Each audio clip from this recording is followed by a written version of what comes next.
जय हिंद दोस्तों, स्वागत है आपका हमारी एक नए वीडियो में। दोस्तों फाइनली बहुत सारे छात्रों का इंतजार फिर से समाप्त हो चुका है और अभी अभी एक और रिप्लेसमेंट पैनल एक आरसी से जारी हो चुका है, जिसमें बहुत सारे छात्र ऐसे थे जो मेडिकल स्टूडेंट जिनका लो था, यानी कि जिनका मेडिकल स्टूडेंट B2 या C1 था। उन सारे छात्रों के यहाँ पे खुशखबरी आ चुकी है। जैसा कि आपको पता है कि B2 C1 वाले छात्र जो होते हैं उनको सीटें नहीं मिल पाते हैं क्योंकि सीटों की कमी होती है, ठीक है। और B2 C1 वाले छात्र ज़्यादा होते हैं, तो इसीलिए यहाँ पे उनको वेट करना पड़ता है रिप्लेसमेंट पैनल का, क्योंकि बहुत से सारे ऐसे होते हैं जो नॉट ज्वाइनिंग वाले या फिर रिजाइन वाले छात्र ऐसे होते हैं जो लोअर मेडिकल स्टूडेंट की सीट छोड़ करके जाते हैं। तो उसके एवज में जो सीटें खाली होती हैं वो फिर बाद के दिनों में जो लोअर मेडिकल के छात्र होते हैं उनको मिलती है, ठीक है। तो यहाँ पे एक बड़ा रिप्लेसमेंट पैनल जारी हो चुका है, जिसमें बहुत से सारे ऐसे हैं जो B2 वाले हैं, उनकी किस्मत खुल चुकी है और उन छात्रों के लिए काफ़ी अच्छी खुशखबरी है, ठीक है। तो अभी थोड़ी देर में देखेंगे इनको क्या प्रोसेस करना है। इनको आप लोग देखेंगे यहाँ पे फिर से इनको DB के लिए बुलाया, फिर से इनका मेडिकल होगा, उसके बाद में कहीं ना कहीं इनका पैनल में नाम आएगा। पैनल तो आ गया समझ लो, लेकिन इसके बाद में एक और पैनल आएगा, इसके बाद में इनकी ज्वाइनिंग होने वाली, ठीक है। अच्छा, यहाँ पे देखेंगे एक और इंपॉर्टेंट नोटिस आया जिसमें बहुत से छात्रों की उम्मीदवारी निरस्त कर दी गई, तो वो भी नोटिस देखेंगे। और 1 जून से 1 डिवीजन से ज्वाइनिंग लेटर छात्रों को आना शुरू हो गया, वो भी हम इसी वीडियो में बात करने वाले हैं।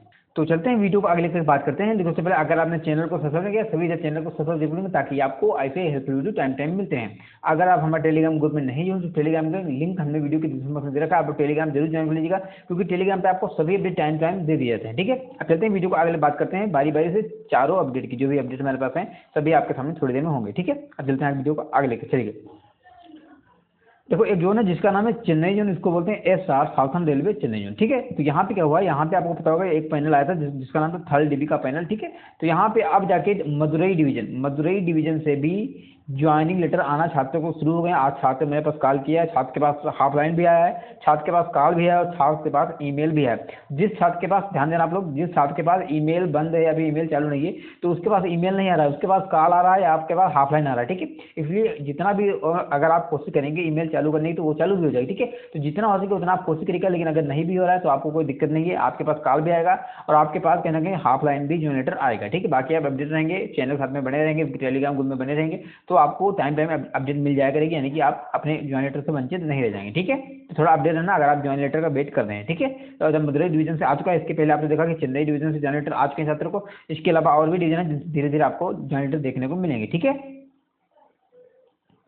एक जोन है जिसका नाम है WR, इसको बोलते हैं वेस्टर्न रेलवे अहमदाबाद जोन या इसको मुंबई जोन भी बोलते हैं, ठीक है। तो यहाँ पे एक नोटिस आया नया नया, क्या रेलवे रिक्वायरमेंट वेस्टर्न रेलवे, यहाँ पे देखेंगे तो लिखा है notice for medical examination in C1 category. इसको ध्यान से समझिएगा, आपको समझ में नहीं आएगा, ऐसे छात्रों को समझ में आएगा जब आप पूरा पढ़ेंगे तभी आपको समझ में आएगा। अब देखिएगा यहाँ पे लिखा है non PWD candidate called for DB, यानी कि जो नॉर्मल छात्र थे उनको DB में कॉल किया। कौन सी DB में?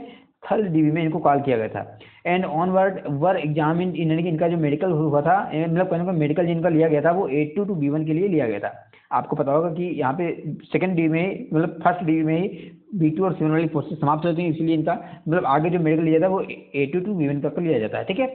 लेकिन यहाँ पे बताया गया कि 82 to B1 तो लिया तो गया, लेकिन नॉन अवेबिलिटी ऑफ वैकेंसी, यानी कि जो C1 मेडिकल स्टूडेंट की थी, इन छात्रों को जो मिला है वो C1 मिला और C1 मेडिकल स्टूडेंट की एक भी पोस्ट वैकेंट नहीं थी उस टाइम पे, ठीक है।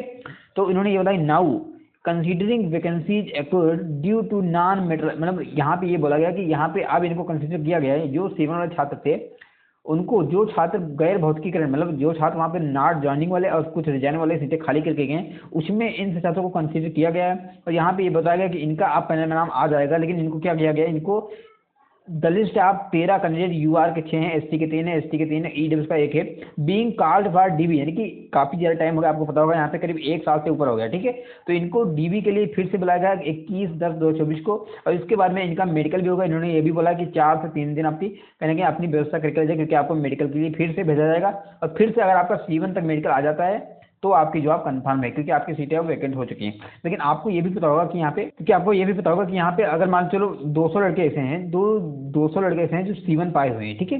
अब 200 लड़कों में अगर आप 5 या 10 या जो भी 20 कुछ छात्रों को दे दोगे सीटें, तो बाकी लड़के तो झगड़ा करेंगे कि सर हमारा क्या होगा, इनको क्यों दे दिया, हमारा क्यों नहीं दिया। तो इसीलिए इन्होंने यहाँ पे कट ऑफ मार्क्स भी लगा दिया कि इतना कट ऑफ मार्क्स लगा है, जिनके नंबर इतने हैं उनका यहाँ पे लिया गया। आगे देखेंगे,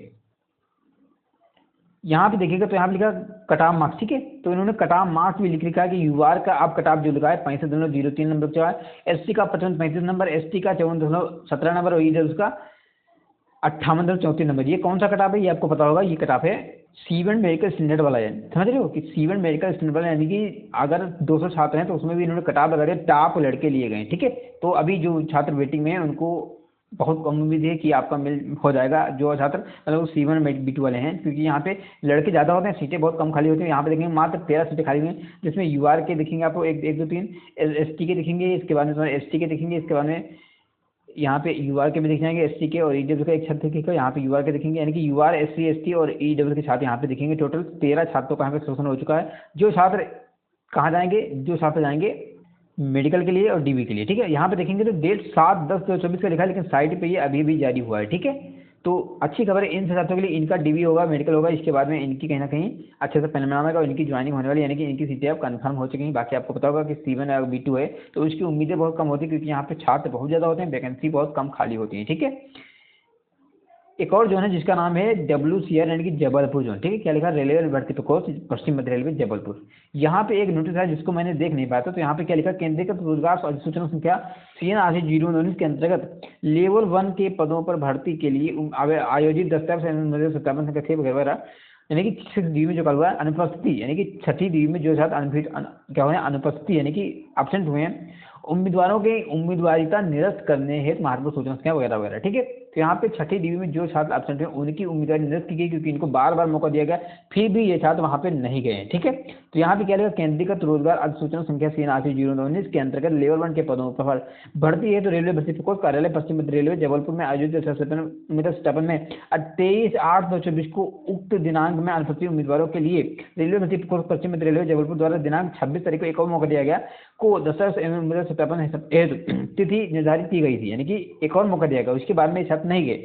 तो उक्तानुसार दस्तावेज उम्मीदवार सत्यापन हेतु नियत तिथि एवं अन्य निर्धारित तिथि में अनुपस्थित उम्मीदवारों को विवरण निम्न प्रकार है। यहाँ पे देखेंगे कितने टोटल यहाँ पे 5 छात्र हैं, जिसमें आप लोग देखेंगे यहाँ पे रजिस्ट्रेशन नंबर, रोल नंबर, यानी कि एक छात्र SC का है, एक छात्र EW का है, 2 छात्र तुम्हारे UR के हैं, उसके बाद में एक छात्र OBC का। यहाँ पे क्या लिखा, अतः दस्तावेज उम्मीदवार सत्यापन हेतु नियत तिथि एवं अन्य निर्धारित तिथि में अनुपस्थित उपरोक्त उम्मीदवारों की केंद्रीकृत रोजगार अधिसूचना संख्या 87 के अंतर्गत उम्मीदवारिता निरस्त की जाती है एवं ऐसे उम्मीदवार द्वारा भविष्य में किसी भी प्रकार का दावा प्रस्तुत करने पर विचार नहीं किया जाएगा, इसे सक्षम अधिकारी का अनुमोदन प्राप्त है। तो यहाँ पे देखेंगे डेट सारा पुराना हो गया, लेकिन मैंने उसको ध्यान नहीं दिया था, ठीक है। तो यहाँ पे 5 छात्रों की उम्मीदवारी निरस्त की गई, और अच्छी खबर ये है कि अगली DB आएगी, इसमें 5 सीटें आने वाली है, ठीक है। तो काफ़ी अच्छी खबर है वेटिंग के छात्रों के लिए, काफ़ी बुरी खबर है इन छात्रों की, ये छात्र वहाँ पे टाइम पे नहीं पहुंचे, ठीक है।